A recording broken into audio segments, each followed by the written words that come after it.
dear students to our channel Ramanujan Tutorial. I am Ranjan Das and today I am going to discuss a chapter from General Science and the chemistry part will be discussed here for CBSE class 10 from NCERT book. So the first chapter of science is chemical reaction and equation. ठीक है, तो सबसे जो important चीज है इस chapter के लिए कि आप सभी को हाइड्रोजन से स्टार्ट करते ही जिंक तक सारे 30 जो एलिमेंट्स है साइंस का, इस सभी को रट लेना चाहिए. और मुझे पता है कि आप तो क्लास 9 में हाइड्रोजन से स्टार्ट करते ही 18 नंबर ऑफ एलिमेंट्स तक आप सभी को याद ही होगा ही, आई होप.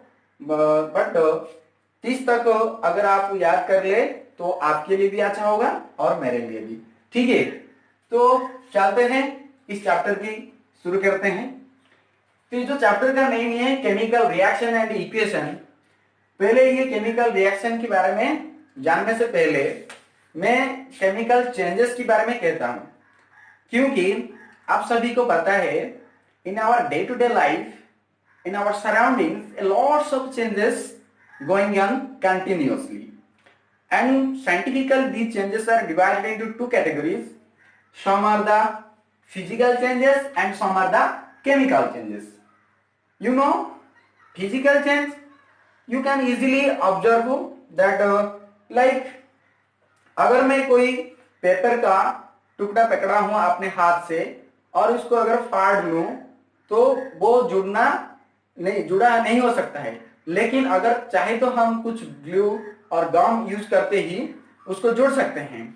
और जैसे कोई लकड़ी को अगर मैं ब्रेक कर लूं तो वो भी जुड़ सकता है. और ऐसे कुछ चेंजेस हैं जो कि फिजिकल चेंजेस, मतलब फिजिकल चेंजेस में क्या होता है कि वो इसका प्री फॉर्म चला जा सकता है. ठीक है, लेकिन जो केमिकल चेंजेस होते हैं वो अगर एक बार चेंज हो जाए तो फिर दोबारा वो वापस नहीं आता है उसका रियल फॉर्म में और ओरिजिनल फॉर्म में. ठीक है, तो केमिकल रिएक्शन क्या होता है? केमिकल चेंज का एक रूप ही है और इसको और ज्यादा एलाबोरेटली इस चैप्टर में हम डिस्कस करेंगे. ठीक है, तो देखो केमिकल रिएक्शन में दरअसल बात ये होता है कि अगर कोई चीज हम लिए और कुछ देर बाद उसमें कुछ चेंजेस चला जाता है कोई भी प्रोसेस के कारण, तभी वहां पर जो चेंजेस हुआ वो इसका केमिकल कॉम्पोजिशन में चेंज आ गया. इसीलिए इसमें जो बनावट की जो चेंजेस आई इस पर फिर से रिफॉर्म नहीं हो पाता है. जैसे हम कह सकते हैं कि जो हमारा नेचुरल गैसेस है इसको अगर हम बर्न करते हैं तो वो फिर से दोबारा अपने फॉर्म में गैसेस फॉर्म में नहीं जा सकता है. और वैसे ही जैसे लकड़ियों को लेकर आग लगा ले, अगर जाल ले तो इसमें उससे से चारकोल निकलता है. क्या हम चारकोल से फिर से वुड बना सकते हैं? नहीं ना. लकड़ियां बना सकते हैं? नहीं बन सकते. मतलब एक बार वो केमिकल चेंजेस बन गया ना तो उसका प्री फॉर्म में नहीं आने वाला है. तो चलो जो केमिकल रिएक्शन है इसका डेफिनेशन थोड़ा मैं कह लेता हूं, आप पर्स करके इसको फिर नोट बना लेना उसका. So what is chemical reaction?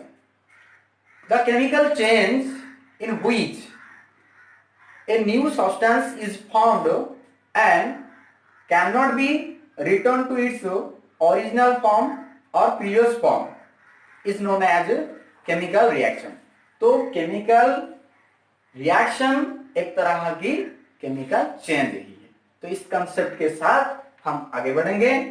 तो देखो पहले तो हमें याद रहना चाहिए कि अगर केमिकल रिएक्शन कहां पर होता है तो हमको कैसे पता चलेगा कि यहां पर कोई केमिकल रिएक्शन हुआ है. सो क्वेश्चन यहाँ पर ये से कर सकते हैं हम, how can we know there is a chemical change और केमिकल रिएक्शन. सो ये होगा लाइक 4 इंपोर्टेंट पॉइंट्स जैसे कि चेंज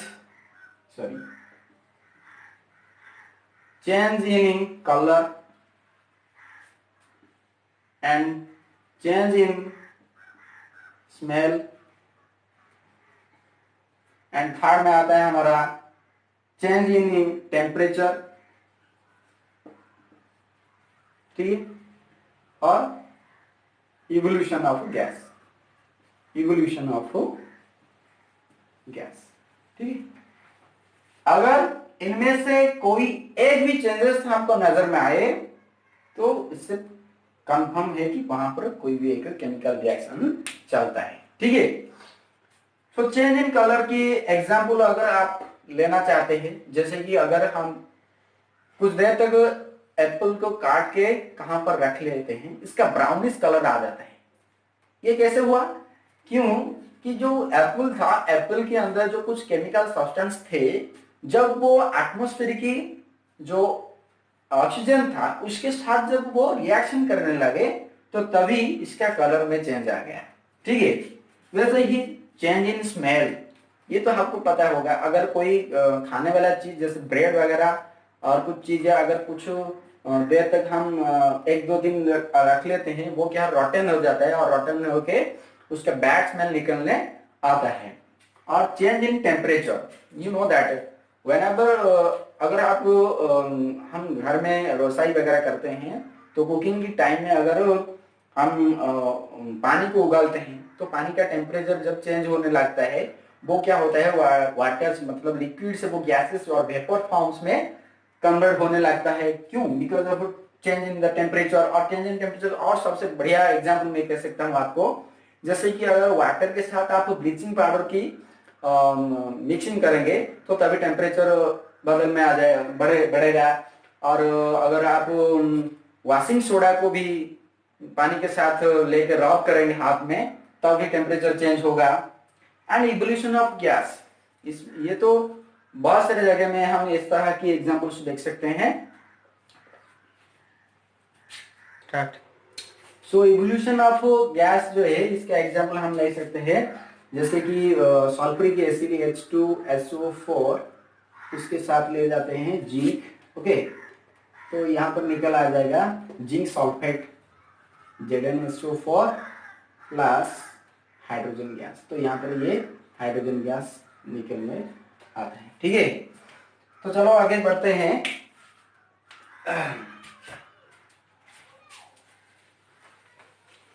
ये तो हो गया केमिकल चेंजेस कहां पर होता है और कैसे हमको समझ में आता है कि और मालूम पड़ता है कि वहां पर कोई केमिकल चेंजेस है, ठीक है। तो जो केमिकल इक्वेशन है, ये केमिकल इक्वेशन का डेफिनेशन मैं कहता हूं, कुछ नहीं, केमिकल रिएक्शन का ही एक रिप्रेजेंटेशन है।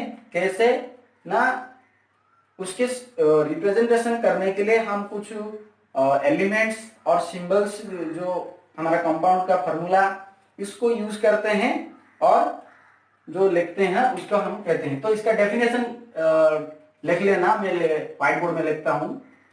द symbolic representation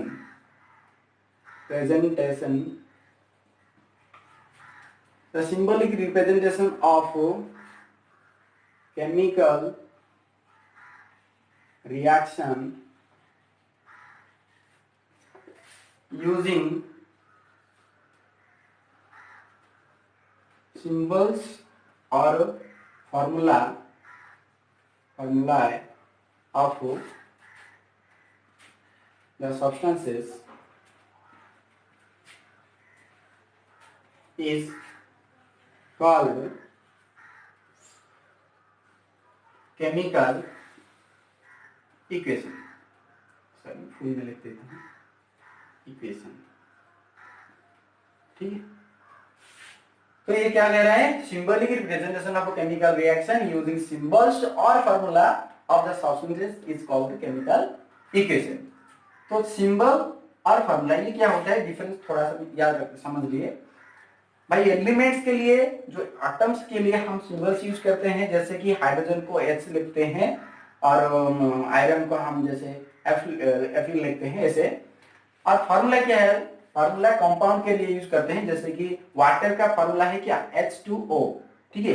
यहाँ पर ये कंपाउंड है, मोर देन 2 एलिमेंट्स और 2 एटम्स जब रहता है, इसका हम क्या कहते हैं, फार्मूला कहते हैं, क्लास 9 में पढ़े होंगे, ठीक है। तो देखो जैसे ये डेफिनेशन कहा, उसकी तरफ से जैसे ही एक रिप्रेजेंटेशन करता हूं मैं, आपका बुक में दिया होगा कि जब मैग्नीशियम रिबन बॉन्ड्स हुई थी atmosphere in presence of atmospheric oxygen, then वहां पे निकल आता है मैग्नीशियम ऑक्साइड। तो यहां पर ये कहता है कि जब मैग्नीशियम एटमॉस्फेयर के ऑक्सीजन के साथ चलता है एक ब्राइट कलर की लाइट के साथ, तब निकलता आता है ये मैग्नीशियम ऑक्साइड नाम के कुछ पाउडर्स निकल के आते हैं। तो देखो यहाँ पर हम रिप्रेजेंट किया है इसको, ये मैग्नीशियम जो है, मैग्नीशियम का एक सिंबल है, ये ऑक्सीजन का फॉर्मूला है, और ये मैग्नीशियम ऑक्साइड की फॉर्मूला है। तो इस सभी को यूज करते ही मैं जो मैग्नीशियम और ऑक्सीजन की जो रिएक्शन हुआ उसको रिप्रेजेंट किया इस तरह की इक्वेशन के रूप से, ठीक है। और इसको थोड़ा बैलेंस कर लेते हैं, ठीक है, इक्वेशन ऐसा हो गया। तो ये हो गया सिंबल की रिप्रेजेंटेशन ऑफ केमिकल इक्वेशंस। तो ये जो केमिकल इक्वेशन है इसका क्या क्या पार्ट्स रहता है, मैं इसको थोड़ा और समझाने के लिए कोशिश करता हूं। देखिए ये जो एरो मार्क है, एरो मार्क की दो साइड है, दो हिस्से हैं और दो पार्ट से है। जो लेफ्ट साइड रहा ये लेफ्ट साइड हिस्से को हम कहते हैं reactant side, reactant side, okay. और ये है प्रोडक्ट साइड, प्रोडक्ट साइड, ठीक है। तो रिएक्टेंट साइड में क्या रहता है, रिएक्टेंट साइड में जो सब्सटेंस रिएक्शन में भाग लेते हैं वो सभी को हम रिएक्टेंट साइड में प्लेस करते हैं। और एरो मार्क के बाद जो ये राइट हैंड साइड रहा और जो प्रोडक्ट साइड है, ये जो प्रोडक्ट निकल के आया वहां पर रहता है, ठीक है। और एक चीज याद रखो, अगर रिएक्टेंट मोर देन वन है तो तभी इनको बीच में हम प्लस सिंबल लगाते हैं। वैसे ही अगर प्रोडक्ट मोर देन वन होगा तब भी हम प्लस लगाएंगे। ये तो छोटा सा एग्जाम्पल था, इसीलिए यहाँ पर ऐसा हुआ। नहीं तो हम अगर अलग से एग्जाम्पल जैसे जो लिया था मैंने, जो सल्फ्यूरिक एसिड H2SO4 के साथ जब जिंक का रिएक्शन हुआ था वहां पर मैं दिखाया था। देखो यहाँ पर मोर देन वन रिएक्टेंट रहा और यहाँ पर जो प्रोडक्ट भी निकल के आएगा, जैसे कि जिंक सल्फेट प्लस H2, ठीक है। ये मोर देन वन प्रोडक्ट है, इसीलिए हम यहाँ पर भी प्लस लगाए हैं, ठीक है। तो प्रोडक्ट साइड और रिएक्टेंट साइड अगर आपको क्वेश्चन पूछ ले तो कैसे बताएंगे, मैं कह देता हूं। तो so what are the reactants, the substances which take part in a chemical reaction, they are called the reactants. Product क्या होता है, the substance which is formed और the substance which is newly formed in a chemical reaction is known as the products, okay. ये समझ में आ गया reactant product क्या है, ठीक है। तो पार्ट सब ये हो गया, प्रोडक्ट क्या हो गया, रिएक्टेंट हो गया। तो अभी आते हैं जो केमिकल इक्वेशंस होते हैं, ये दो तरीके की बेसिकली कह सकते हैं हम। एक है बैलेंस्ड केमिकल इक्वेशन और दूसरा है अनबैलेंस्ड केमिकल इक्वेशन। तो बैलेंस्ड केमिकल इक्वेशन किसे कहते हैं, अगर आपको एक चीज पता होगा, क्लास 9 में पढ़े होगे, the law of conservation of and mass. तो law of conservation of mass ये कहता है कि there will not be loss और gain of any chemical substance और metal in a chemical reaction. That means the amount of mass will be same before the reaction and after the reaction. So अगर हमको question पूछेगा what is a balanced chemical equation, तो उसका answer हम ऐसे लिखेंगे, the chemical equation in which the number of atoms is equal on both the sides of a chemical equation is called a balanced chemical equation. ठीक है, तो balanced chemical equation जैसे मैं कहता हूं मैग्नीशियम प्लस ऑक्सीजन का जो था, ये जो मैग्नीशियम ऑक्साइड, ये देखो यहाँ पर number of element for magnesium is 1, यहाँ पर भी 1 है, लेकिन ऑक्सीजन यहाँ पर 2 है, लेकिन यहाँ पर 1 है, तो ये अनबैलेंस्ड है। तो हम इसको बैलेंस करने के लिए क्या करना चाहिए, दोनों तरफ की जो नंबर ऑफ एलिमेंट्स है और मास है उसको हम इक्वल करना पड़ेगा। इसीलिए हम यहाँ पर 2 मल्टीप्लाई करेंगे और इसको यहाँ पर 2 मल्टीप्लाई। तो देखो यहाँ पर 2 मैग्नीशियम बन गया, 2 ऑक्सीजन, यहाँ पर भी 2 ऑक्सीजन हो गया। तो ये बैलेंस्ड इक्वेशन है। तो अनबैलेंस्ड इक्वेशन किसे कहेंगे, ये तो बैलेंस्ड इक्वेशन हो गया। अनबैलेंस्ड इक्वेशन का डेफिनेशन हम इस तरह से कह सकते हैं, जैसे कि देखो the chemical equation in which the number of atoms is not equal on both the sides of the chemical equation, then that is called a unbalanced chemical equation. And one thing you should know that the other meaning of unbalanced chemical equation is in skeletal chemical equation. So why the skeletal chemical equation known as like this? Because there is no information except that the substances. So this is a unbalanced equation. So जैसे हम ये जो before ऐसे लिखे थे मैंने, और magnesium था और ऑक्सीजन का था, मैग्नीशियम ऑक्सीजन, ये जो था ये बैलेंस नहीं है, ये एक अनबैलेंस्ड केमिकल इक्वेशन है। ठीक है, और अनबैलेंस्ड केमिकल इक्वेशन में नंबर ऑफ एटम्स और मॉलिक्यूल्स का सब नंबर सेम नहीं होगा। ठीक है, तो देखो step wise balancing of a chemical equation तो मैं समझाऊंगा, लेकिन उससे पहले और थोड़ा सा चीज में कह लेता हूँ। जो symbols that are used for physical states, एक जो चीजें हम लेते हैं, जो रिएक्टेंट या प्रोडक्ट से निकलता है, वो कौन से स्टेट में है, इसको भी रिप्रेजेंट करने के लिए कुछ सिंबल्स हम यूज करते हैं साइंस में। तो वो क्यों करते हैं, क्योंकि वो जो इक्वेशन है उसको और ज्यादा थोड़ा इंफॉर्मेटिव बनाने के लिए हम वो लगाते हैं, जो सिंबल्स लगाते हैं। जैसे कि याद रख लो, सॉलिड सब्सटेंस के लिए हम यूज करते हैं स्मॉल s, और लिक्विड के लिए स्मॉल l लिखते हैं, और गैसियस सब्सटेंस के लिए स्मॉल g लिखते हैं, और जो एक्वियस सॉल्यूशंस होते हैं एक्वियस के लिए AQ लिखते हैं। ठीक है, ये थोड़ा याद रख लो। तो आगे बढ़ते हैं, हाउ टू सॉल्व द और how to balance the unbalanced chemical equations stepwise. वो प्रोसेस क्या होता है, एनसीईआरटी की एक एग्जाम्पल में ले जाता हूँ यहाँ पे, और वैसे और भी बहुत सारे इक्वेशन हम आगे देखेंगे, और इस क्लास की लास्ट में आपको भी मैं कुछ होमवर्क दे दूंगा, उसमें केमिकल इक्वेशन को बैलेंस करके हम आपके लिए होमवर्क दूंगा। तो पहले देखो एक इक्वेशन क्या है, आयरन जब वाटर के कांटेक्ट में आता है तो उससे बनता है Fe3O4 प्लस H2। ठीक है, और इसको भी हम इसका फिजिकल स्टेट भी आप देख सकते हैं यहाँ पर। जैसे आयरन है कि सॉलिड है, ये तो वाटर लिक्विड होगा, और ये भी सॉलिड स्टेट में रहता है, और ये गैसियस है। ठीक है, ऐसे लिख सकते हैं। तो इक्वेशन तो लिख लिए, लेकिन ये एक अनबैलेंस्ड स्केलेटल केमिकल इक्वेशन कह सकते हैं हम इसको, क्योंकि यहाँ पर नंबर ऑफ जो एलिमेंट्स है वो सेम नहीं है बोथ साइड में।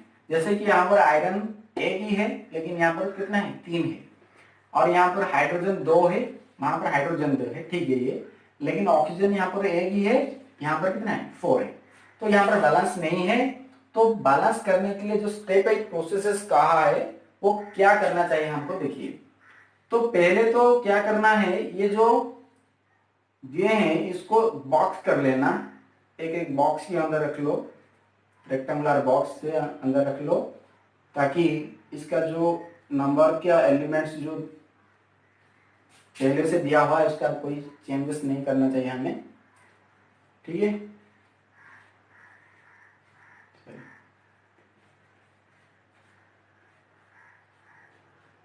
ठीक है, देखो एनसीईआरटी जैसे प्रोसेस कहा है मैं इसका समझा रहा हूं यहाँ पे। पहले हमारा ज्यादा अच्छा होगा अगर जो कंपाउंड या जो एलिमेंट जो होगा जिसका सबसे ज्यादा एटॉमिक नंबर्स होगा, या जो सॉरी एटॉमिक नंबर नहीं, जो मॉलिक्यूलर फॉर्मूला के साथ जो जिसका नंबर ऑफ एलिमेंट्स ज्यादा है उसको पहले हम सॉल्व करना चाहना चाहिए, ठीक है। जैसे यहाँ पर देखते हैं हम सबसे ज्यादा चेंजेस ऑक्सीजन का है, यहाँ पर 4 ऑक्सीजन है लेकिन यहाँ पर एक ही है, और आयरन यहाँ पर 3 है। तो पहला हमारा फोकस में आता है ये ऑक्सीजन का नंबर ऑफ एटम्स को सेम करेंगे। तो यहाँ पर एक ही है, यहाँ पर 4 है, तो यहाँ पर 4 करने के लिए हम 4 से इसको मल्टीप्लाई करते हैं। जैसे आगे 4 लिखने थे तो इसका 4 हो गया, ऑक्सीजन 4 हो गया, ये 4 हो गया, ठीक है। लेकिन नंबर ऑफ हाइड्रोजन इसकी वजह से थोड़ा चेंज हो गया। देखो यहाँ पर कितना होता है, ये 4 दुगुना 8, तो कितना हो गया 8 हाइड्रोजन हो गया। यहाँ पर कितना है, सिर्फ 2 है, तो यहाँ पर भी 8 बनाना पड़ेगा हमें, इसीलिए यहाँ पर भी हम 4 मल्टीप्लाई कर लेते हैं। तो ये भी बन गया 8, तो हाइड्रोजन नंबर सेम हो गया, ऑक्सीजन नंबर भी यहाँ पर सेम हो गया, तो बाकी रहा कौन, ये आयरन रहा। तो यहाँ पर 3 नंबर ऑफ आयरन है, तो हमें क्या करना पड़ेगा, आयरन को भी यहाँ पर 3 करने के लिए इसके साथ भी 3 मल्टीप्लाई कर देंगे, ठीक है। तो ऐसे बन जाएगा सॉल्यूशन। तो जैसे आप इसके बाद हम ऐसे लिख सकते हैं 3Fe + 4H2O और Fe3O4 + 4H2O. So this is a balanced chemical equation and the steps जैसे मैं कहा इस तरह से करेंगे, ठीक है। तो देखो टाइप्स ऑफ केमिकल इक्वेशन के बारे में हम नेक्स्ट क्लास में पढ़ेंगे और नेक्स्ट वीडियो में आपको मैं दूंगा। और तो इससे पहले क्लास खत्म करने से पहले मैं आपके लिए होमवर्क दे देता हूं, आप कमेंट सेक्शन में इसका आंसर दे देना। जैसे कि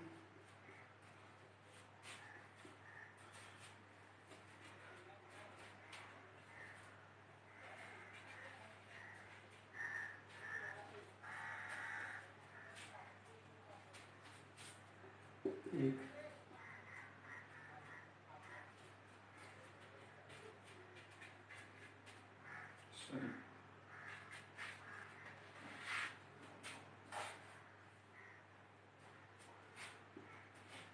रहेगा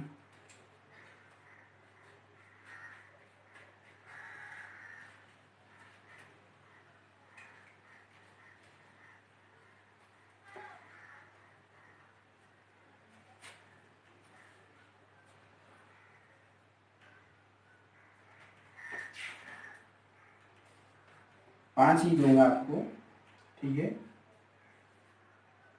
जैसे मैं कहा वैसी तरह से ही आप सभी को इसका बैलेंस करना पड़ेगा।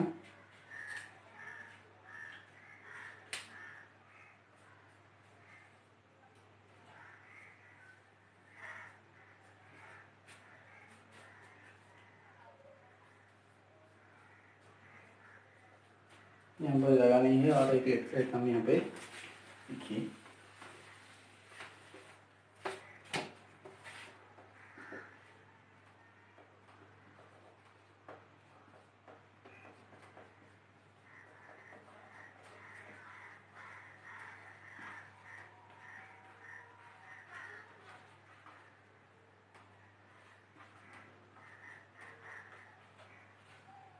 ठीक है, इस 5 नंबर का सॉल्यूशन आप दे देना।